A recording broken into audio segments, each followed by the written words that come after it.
Well, I want to go over another one of these mysteries from a long time ago. This is Amelia Earhart, and this is her twin-engine plane. And I know they say this is the unsolved mystery of the century, or one of the unsolved mysteries of the century, like the Lindbergh baby kidnapping and different things that have happened in the past that are just unresolved. I'm going to say that actually this mystery is resolved, and it was basically a major political embarrassment to FDR if it ever came out what exactly happened during her flight where she was had a crash land. And looking at a map here, this if you're looking at the area, this is a large area where she could have landed. But looking at today's equipment and where they can actually read a newspaper from outer space and pick up pretty much anything there is in the ground. Plus, there was a lot of data, I'm sure, that you can actually pinpoint further deeper where exactly she landed. But I'm going to go over the truth actually has been out since like 1960.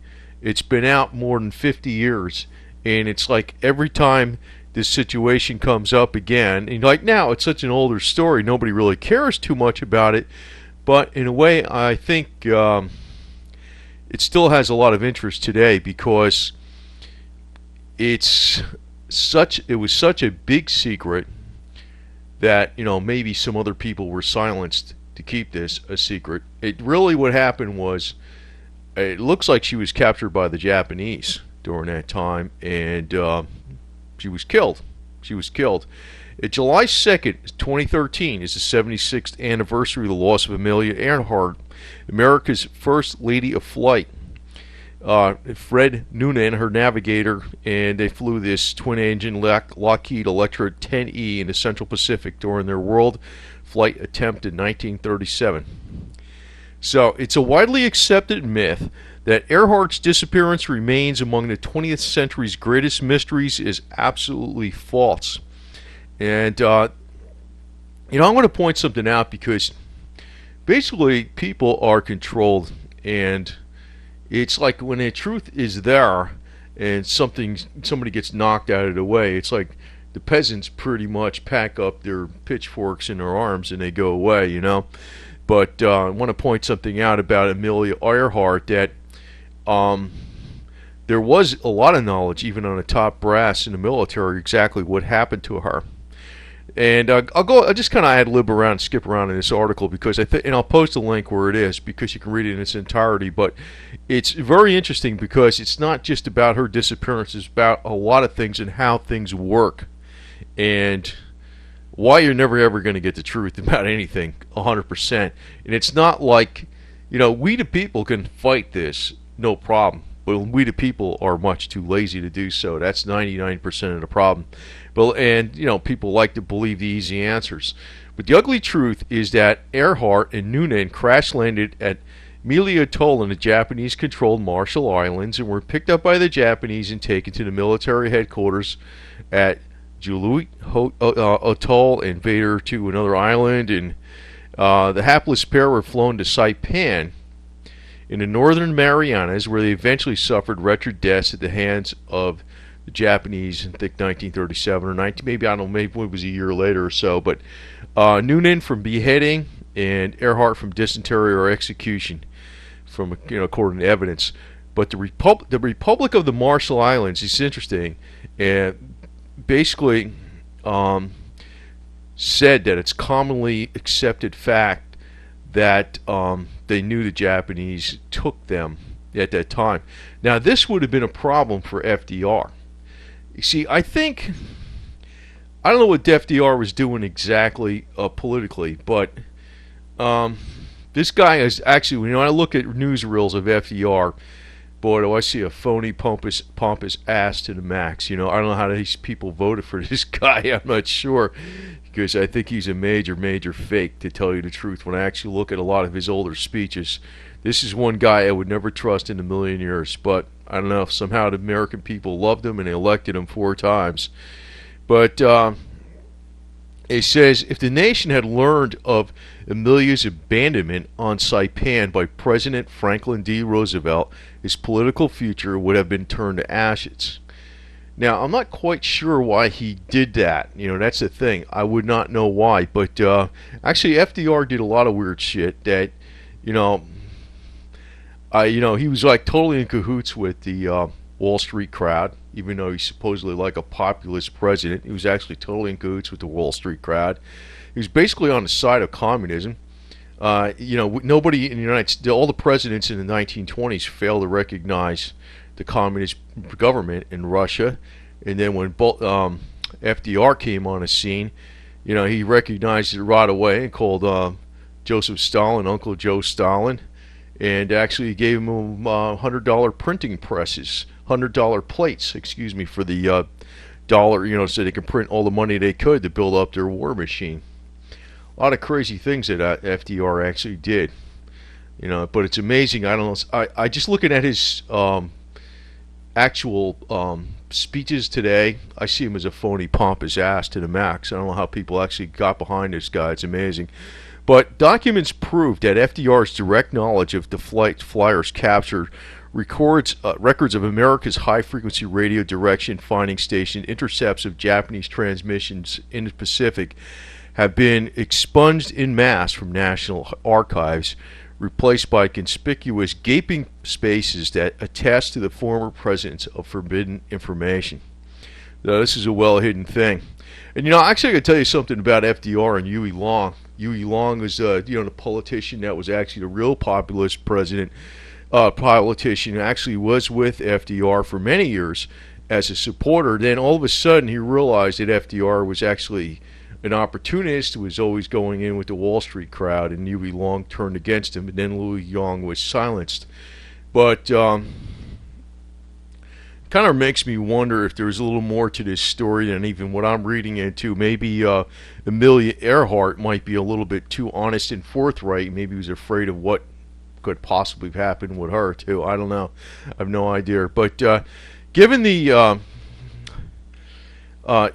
this was another thing. It was talking about there was a Gillespie that was actually always going after every year, going back to places where the consensus is where Amelia Earhart crash landed. He goes back there every time, gets more money. But according to this article, given the reputation of this Gillespie, his reputed intelligence and acumen as an aircraft accident investigator, it goes on to say it stretches the credibility to think that somebody of his intellectual caliber could be seriously think that Amelia Earhart died as the common story goes. And it's like it seems like this mystery has been solved more than 50 years ago. But it goes on to actually give you a little more better evidence than that.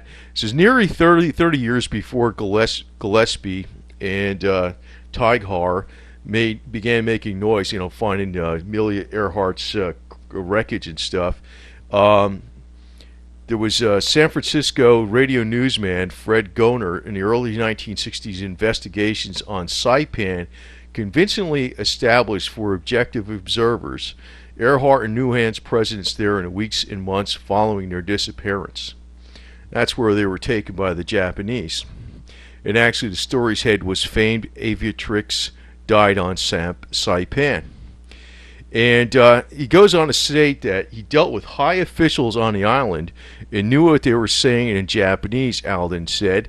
And the one that the Japanese officer said was Earharto. Japanese always has a vowel sound on everything. So whether if it's Earhart, you got to have a vowel on it. So Earharto. That's how they would have said her name. So it looks like the 1960 investigations on Guam and Saipan produced more eyewitness recollections and further established the flyers' presence in Saipan and are recorded in Joe Kloss's infamous 1970 book, Amelia Earhart Lives. Well, she lived for a little longer, but she wasn't alive in 1970. In July 1944, the Electra, that was her twin-engine plane, was burned beyond recognition and buried in rubble in Salito airfield with hundreds of tons of war refuse including countless Japanese planes by American forces at FDR's direction, according to Devine and several eyewitnesses, including one who claimed he was in the Oval Office when Roosevelt uttered his destruct order. Amelia Earhart's lecture will most certainly never be found. You see, this is where I actually lose a little common sense, and I say to myself, with the kind of equipment they got today, I know it's a small plane, it's a big ocean, but I don't know. This has been looked for quite a bit, and considering the type of technology and equipment we got today, them turning up nothing doesn't seem that plausible anymore to me. Back in 1950s and 1940s and 1930s, I could see it, but after 2000 and the kind of equipment we got today, something seems like it would have turned up. In 1960, and here's the thing really gets really interesting. In 1965, retired Fleet Admiral Chester Nimitz. Now he's one to actually tell you the truth. He's you know, some of the military on the top, they've got balls to say the truth. Told Gorner in a phone conversation, "Now that you're going to Washington, Fred, I want you to tell you Earhart and her navigator did go down in the Marshalls and were picked up by the Japanese." Also, the late General Vandergrift, Commandant of the U.S. Marine Corps, 1943 to 1947, told him in a completely unknown 1971 letter, Miss Earhart met her death in Saipan. Yet another highly decorated Marine, General Graves Erskine, a veteran of the Battle of Saipan, where Earhart, I guess, was finally captured, taken to by the Japanese, made a similar assertion to two of Gorner's close associates in a KCBS radio wedding room a few months after the publication of Search. All three flag officers died of natural causes within a few years of their disclosures. So, the eyewitness accounts of 26 Americans, veterans of the Saipan invasion, whose experiences collaborated Divine's, were presented for the first time with our own eyes, eyewitnesses to the final days of Amelia Earhart, 2002. 10 years later, Amelia Earhart, The Truth at Last, this writer's expansive follow-up with their own eyes, overwhelmingly confirmed the truth with many new findings, witness testimonies, and documents. So, he goes on to say convicted murderers are sent to their death based on the smallest fraction of evidence that they actually found that proves that what happened to Amelia Earhart. So she was captured by the Japanese, and if that found out, FDR would have been politically through, because he did nothing about it. Despite the constant refrain, what so-called Earhart mystery will always turn up an impossible puzzle. The truth is available to anybody who seeks it. And, this actually goes back to today, like, the truth is there right in front of your face. Sometimes people say, well, that answer's too simple. The answer's too simple. Well, no, it's got to be something else. Let's find something more complicated. The truth is right there. The truth is right there. When Amelia Earhart landed her single-engine Lockheed Vega and goes on to say like she was like the heroine of the world, she became the first woman to fly solo nonstop across the Atlantic and gained fame beyond imagination. She was awarded the Distinguished Flying Cross from the U.S. Congress and a Cross of Knight of the Legion of Honor from the French government. And, no one would have imagined that just 5 years later, the world's most acclaimed woman would have been held captive in a dismal Saipan jail cell by the deceitful enemy plotting America's destruction, abandoned by our country and abandoned by her president, FDR, facing a miserable and ignominious death. So I have to say that, people would not want to believe this because of the popularity of FDR too, even at the time. But if you actually examine some of the things about this guy and what happened to Huey Long, and even Huey Long after he was shot, what happened? He died in a hospital of complications and no autopsy was ever performed.